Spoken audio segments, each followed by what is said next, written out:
uma jogada de escanteio, um chutão lá de trás, raspada de cabeça, o gol do Maurício. Não constrói uma jogada, não elabora uma jogada. Faz um gol, dá a bola para o Fluminense. O Fluminense, sim, teve uma atuação ontem muito elogiável. Vários jogadores jogaram bem. Então, ontem o Fluminense foi assim, um jogo para não esquecer mais do torcedor que foi o Maracanã. Mesmo sendo um jogo decisivo. Porque deu uma renascida. E é importante o jogo de terça-feira contra o Independente Rivadavia. O Fluminense, ontem, ele encontrou um caminho. Um caminho. O Palmeiras, na quarta joga no Paraguai aconteceu, o contrário. O contrário. O que o Palmeiras apresenta é muito pouco. Eu repito o que eu falei há pouco.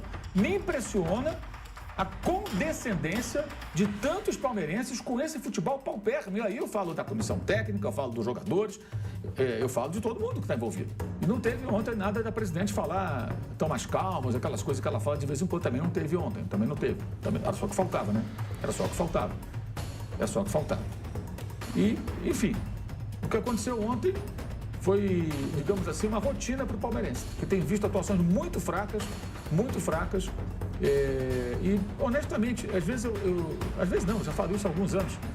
O que me parece ali é o seguinte, posso estar errado, discordem à vontade. O Palmeiras qualificou o seu elenco nas últimas temporadas, mas o seu técnico, a sua comissão técnica, para ser mais preciso, porque é uma equipe, né? Inclusive reclamando de arbitragem, eles são uma equipe, os três saem ao mesmo tempo, reclamam. Ontem o Pedro Torres, lá da ESPN, gravou um vídeo, botou na rede social. Você vê os três ao mesmo tempo reclamando. Aliás, eu não sei por que a comissão de arbitragem, alô Sandro Beira Rit, tolera isso. Não é do Palmeiras, não é de qualquer time.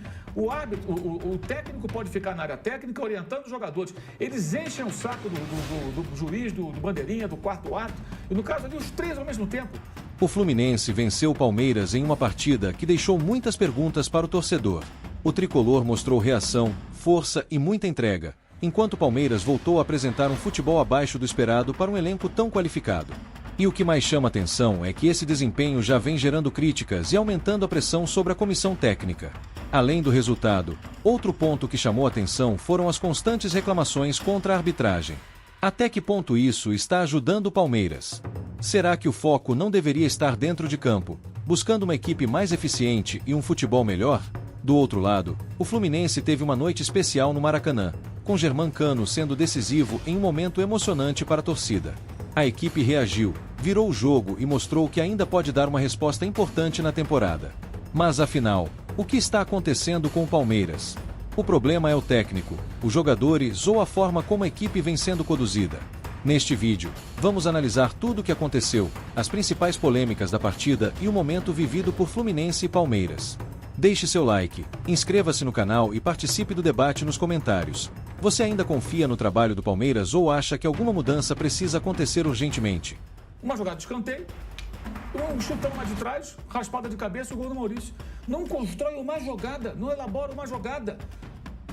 Faz um gol, dá a bola para o Fluminense. O Fluminense, sim, teve uma atuação ontem muito elogiável. Vários jogadores jogaram bem. Ganso, Guga, René, vários jogaram bem. Martinelli, vários jogaram bem.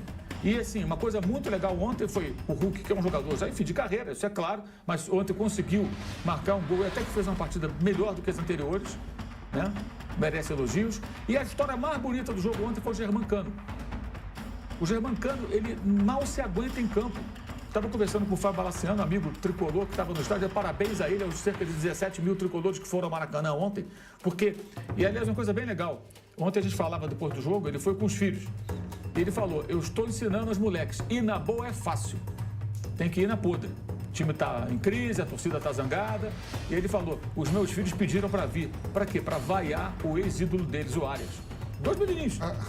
E foram para lá e vibraram. Vibraram efusivamente. Isso é futebol, gente. Isso é que é legal. Então, parabéns ao Fábio, aos filhos dele, a todo mundo que foi ontem ao Maracanã torcer pelo Fluminense, porque é nessa hora que você tem que dar a mão pro time, pô. E o time respondeu de uma maneira espetacular. Espetacular. O Fluminense jogou muito.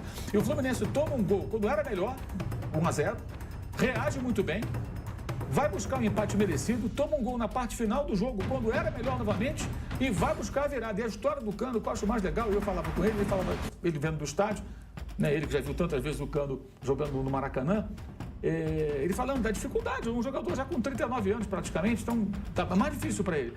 Mas ele entrou em campo, ele fez a cabeçada do gol do Serna, na trave, e ele desvia a bola, até parecido com o gol que ele fez contra o Inter lá na Libertadores.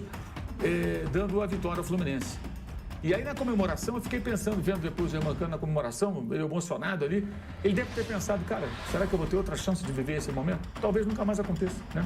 De marcar marcar um gol de vitória contra um adversário importante, que é o líder do campeonato, um time fortíssimo que é o Palmeiras, e participar do outro gol, talvez não tenha mais chance, que ele já está numa reta final. Não estou dizendo que ele não vai jogar mais, mas talvez ele não tenha a chance de, num jogo contra o adversário de peso, ser tão decisivo.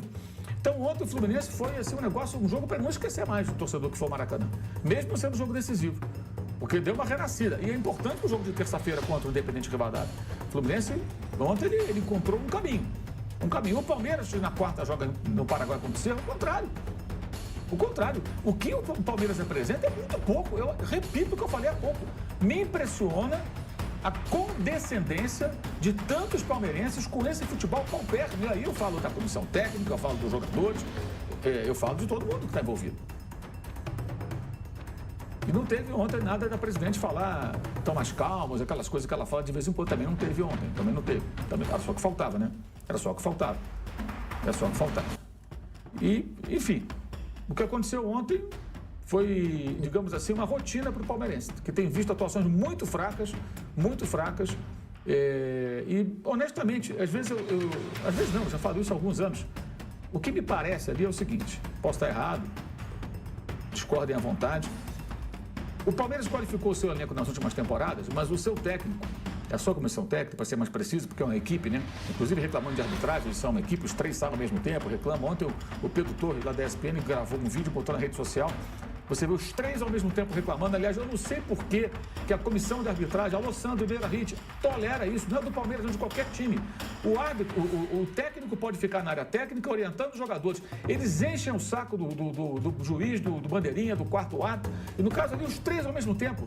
Eu falo isso não só aqui no Brasil. O ex-técnico do Racing, o Gustavo Costas, era uma coisa insuportável também, ele mais dois. O tempo todo. E ontem, o técnico do Coritiba, o Fernando Seabra, cara, que coisa insuportável, ele reclamava o tempo todo. Conversando com o quarto árbitro. O tempo todo, o jogo rolando. Comendo. Ele de costa. Ali olhando, falando. Não é que ele reclamou. E assim, o que o quarto árbitro, gente, ele tem que prestar atenção no jogo. Ele também é auxiliar do apitador.